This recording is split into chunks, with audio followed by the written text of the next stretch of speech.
Hey there, my friend. Let's have a self-connection with a deeper question. Have you ever settled? Let me explain.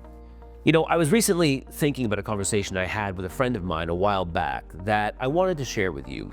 You see, she had married her university sweetheart, and on the day of her wedding, her maid of honor stood up to give her speech. And during her speech, she told the audience that the one thing you could count on with her best friend, the bride, is that she never settles. She said that she never settles when it comes to the food she eats, to where she lives, to where she works, or to where she goes on vacation, and so on. And above and beyond all of that, she never settles when it comes to love. And at that point, she asked the audience to raise their glass, and she said, "To a woman that never settles." We all love those kinds of stories, don't we? Well, a few years after the wedding, the relationship between the bride and her husband was going a little Liz Taylor, let's just say. And for the young people watching who have no idea what I mean by that, let's just say it was going a little Kanye West. You see, they had both changed, and they'd both grown in different ways since the wedding. And yes, that's a thing. But they had both changed now in ways that was tearing the love apart, and they were just kind of finding it difficult to reconcile their differences. And as I'm sure you can imagine, this was getting in the way of the whole kind of like death do you part thing, which, side note, is the reason why my partner has refused to marry me over the past 15 years. Can't blame her. And the couple didn't know what to do.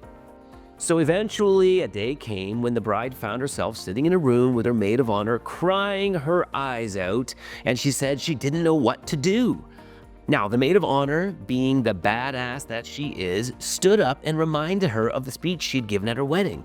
She said, "Look, I stood up and I told everyone that one of your best qualities is that you never settle.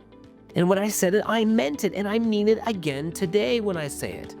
You are not someone who settles, so don't settle." And at that very moment, the bride knew exactly what she needed to do.